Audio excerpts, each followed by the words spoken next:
Hewlett Packard Enterprise'мен танысып көрейік.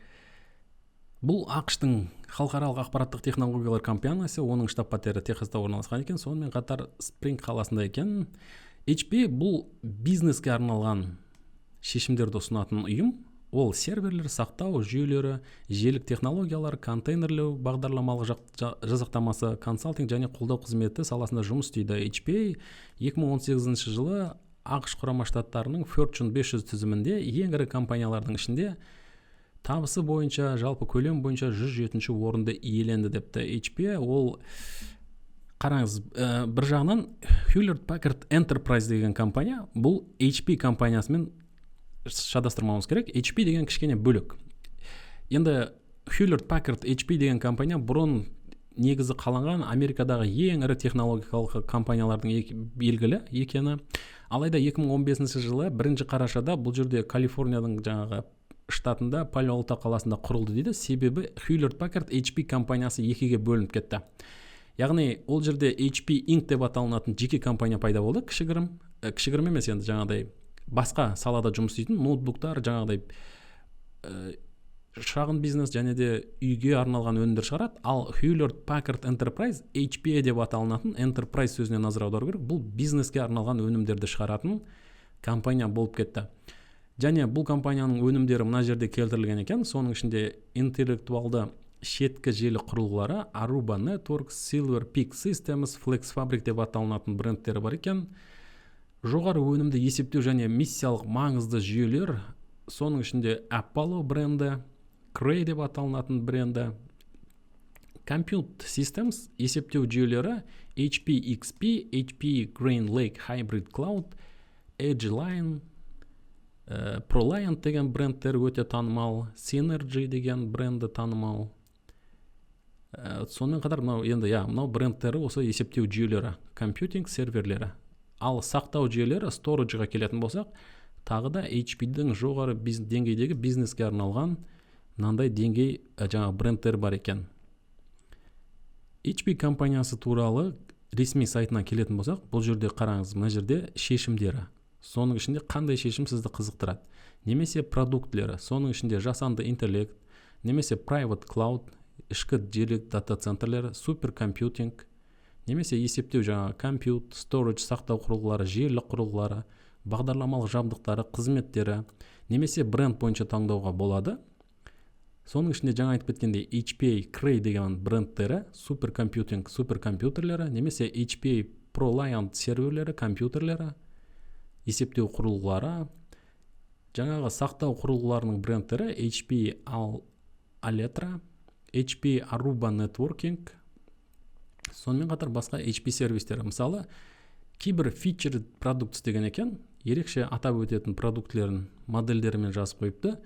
Енді көбімізге жаңағы жиі кездесетін танымал бұл HP ProLiant компьют есептеу құрылғылары, продуктлері, серверлері, сонымен қатар HP Aruba желілік шешімдері. Бұл компанияның, HP компаниясының жалпы продуктлері өте жоғары сапада, одан кейін оның қолдауы керемет, құжаттамасы керемет, өте детальды түрде жазылған. Бұл жердегі кепілдік жалпы барлығы өте жоғары деңгейде іске асады. Әрине түсінікті, бұл компанияның өнімдері бір жағынан өте қымбат, оның лицензиясы қымбат, барлығы қымбат, сондықтан бұл енді жаңағы жоғары деңгейдегі үлкен ірі компанияларда жиі кездесіп жатады. HP ProLiant мысалы серверлеріне келетін болсақ, бұл жерде кәдімгі Tower серверлерді көреміз, немесе Rack серверлерді көреміз. Бұл жерде барлығы бүгінгі таңда дамып, жоғары деңгейдегі өнімділікпен ол жердегі шығындарды азайту барлығы пайызы жағынан дамып келеді дейді. Енді төмен қарай келіп, мысалы продуктлерін көруге тырысайық. Соның ішінде 11-ші буын, 12-ші буын, AMD немесе Intel негізіндегі серверлер таңдауға болады. Tower серверлер немесе Rack серверлер, 1 юниттік, 2 юниттік серверлер таңдауға болады.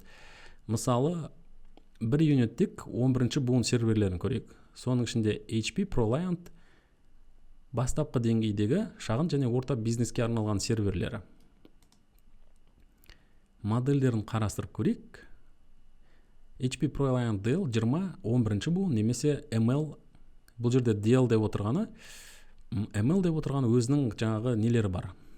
расшифровкасы бар деп айта аламыз. ML деп отырғаны кішкене ұмытып отырмын, алайда расшифровкасы бар. Жарайды, біреуін көрейік. ML Generation 11. Мысалы, мынау қарапайым бастапқы деңгейдегі сервері. Бұл жерде қарапайым компьютерге қатты ұқсайды.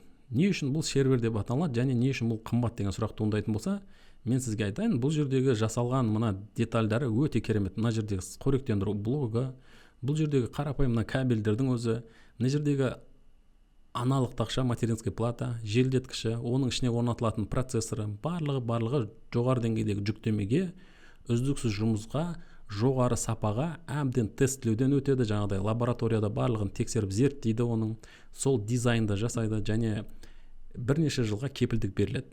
Сондықтан бұл шынымен жоғары деңгейдегі құрал деп айта аламыз. Және ол жердегі ақпаратты жоғалтпау, жұмыстың үздіксіздігі, барлығы жоғары деңгейде болады. Сонымен қатар бұл компанияның құжаттамасы өте керемет. Детальды түрде спецификациясын қарай аламыз. Даташит, осы құрал туралы толық ақпаратты аламыз. Оның спецификасы, шешімдері, қолдау көрсетуі барлығы жоғары деңгейде. Мысалы, Aruba желі құрылғыларына келетін болсақ, бұл жерде свитчтерді көреміз. Енді Aruba свитчтері бізде мына жерде Aruba Networking жеке қарастырылып кеткен болатын. Соның ішінде Arubaның негізгі артықшылықтары қандай?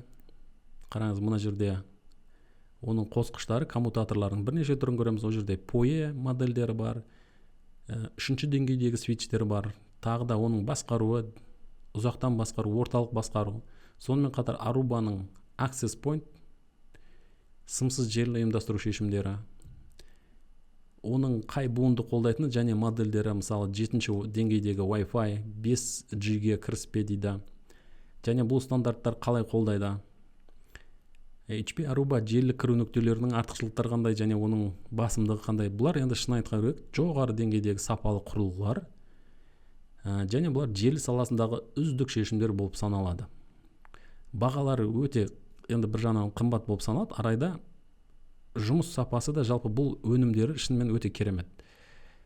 Бұл жерде қатты жарнама жасап, былай айтып кету қажет емес, бірақ та шын айтқанда, бұл жоғары деңгейдегі құрылғылар болып саналады және өте керемет шешімдер. Енді қатты терең айтудың қажеті жоқ, бірақ ресми сайтына келетін болсаңыз, осы жерде әрбір ақпаратты терең кіріп оқитын болсаңыз, барлығы жоғары деңгейде, қолдауы, құжаттамасы, драйверлері, жаңағыдай барлығы жоғары деңгейде және шағын орта бизнеске, ең ірі бизнестерге арналған барлық IT шешімдерді ұсынатын осындай HP Hewlett Packard Enterprise деп аталынатын компания.